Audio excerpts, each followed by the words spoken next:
Good morning, everyone. So I was wondering that how many of you have paid his coffee or her coffee this morning with crypto? Pardon?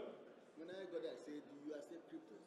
They said no, so I had to pay with crypto. Okay, so this gentleman tried it. They don't accept crypto. Anyone else? All right. So Forward back. thank you. So have a look for the top 7 cryptocurrencies currently.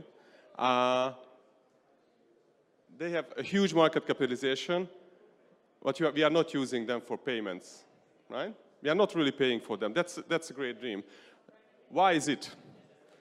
We think there's multiple reasons why people are not using crypto for payments. It's slow and expensive, depending on obviously which blockchain you use, not really user-friendly, not easy to buy and sell. We think all of these problems, they are like solutions and it's getting better and getting better. But what we think one of the main reasons why you are not using is the volatility of the crypto. Most of the cryptos are very volatile. This is a very short period of time of Bitcoin price.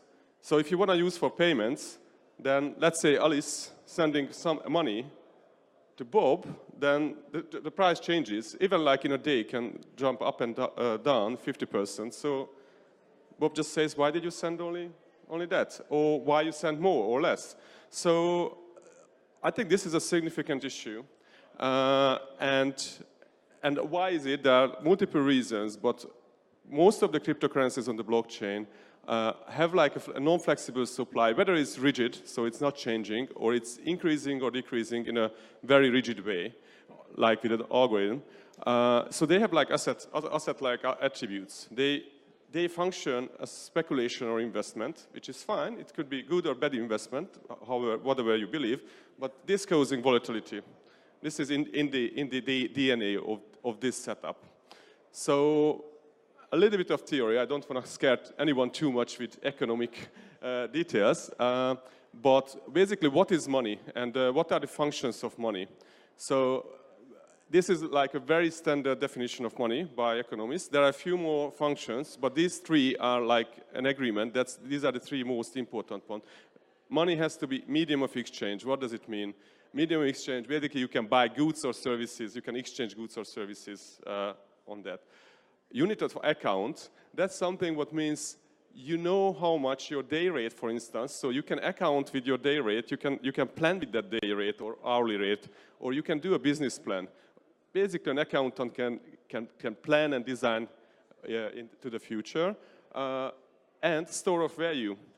So you can store money in a way that you know the value will be the same. It's important to note, store of value doesn't mean investment. It means you can be sure it will be relatively, in a few years or X amount of time, it will be the value the same as you put into this instrument. So these are the 3 main functions of money. So if you look at the cryptos, they can barely work as medium of exchange because of the volatility I mentioned.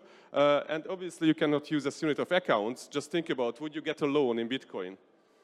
Hey guys, feel free to come in. It's yeah. So would you use Bitcoin to save for your children's school? I mean, it can go up, it can go down, but if that's your only saving, that's quite risky, right? You wouldn't get a loan, you don't know how much you will have to pay back. And the same for store of value.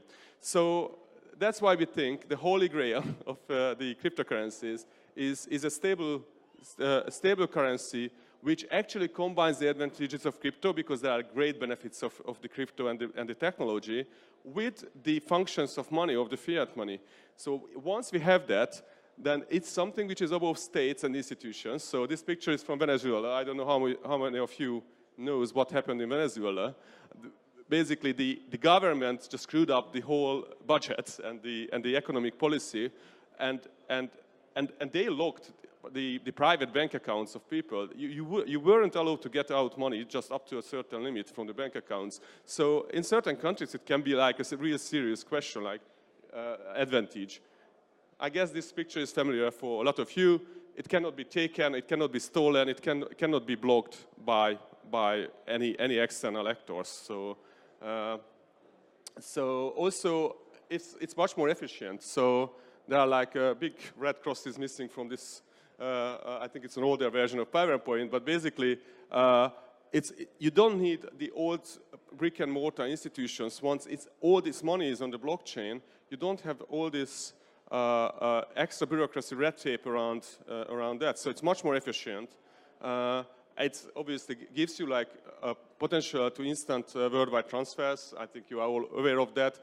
Can be used in smart contracts. So you can actually build services on the blockchain without the conventional brick and mortar intermediaries. So a little bit of overview about what kind of approaches for this holy grail around on the market. So, or what kind of ideas. So the first group is so-called collateral-backed. I'm not going into too much details how this works, so just grab me after the presentation, we can chat about, or there is a really good article about this by Multicoin Capital. So, so the first one is collateral-backed. We don't believe that's the future because they are centralized. So what they do, they just have a centralized bank account where the backing for that particular currency, for the stable coin, is sitting. So, which means it's centralized, it's vulnerable, it has the same issues as we see with other centralized systems. The second type where we sit with Augmint is collateral-backed on-chain. It basically means the collateral is in some way it's on the blockchain, so there is no central authority who can touch this.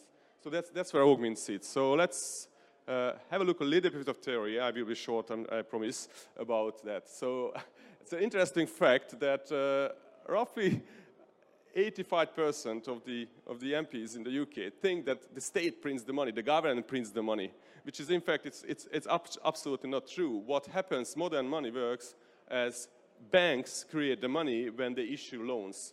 And when you repay the loan, this money is basically destroyed. So if you want to understand this more, actually there is a really good link, but basically what it means that the money is a thing which is an interesting thing in that sense that if the demand increases for money, then it's not the price what goes up for it, but it's supply. So there will be more money if there is more demand. If there is less demand, there is less money. So it reacts not by changing its price, but reacts by the amount in circulation. And how it does, it's issued by a lot of central banks, a lot of commercial banks, and this whole stability is basically based on this principle.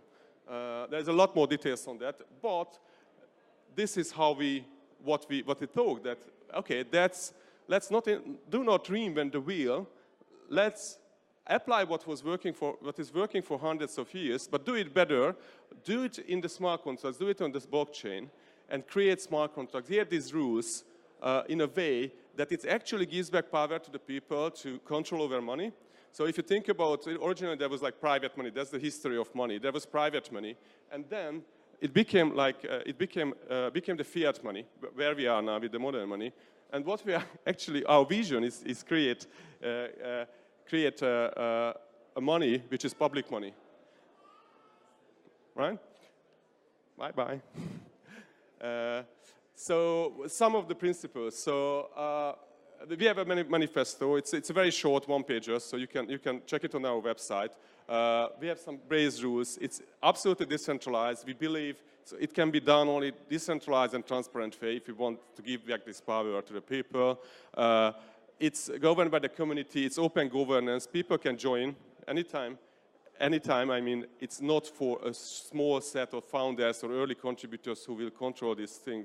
We came up with a concept where, which actually the community can grow and they can be part of the governance. There are examples of that. Someone just joined from China. This actually starting to work on the Chinese market. So, and he's a recent joiner.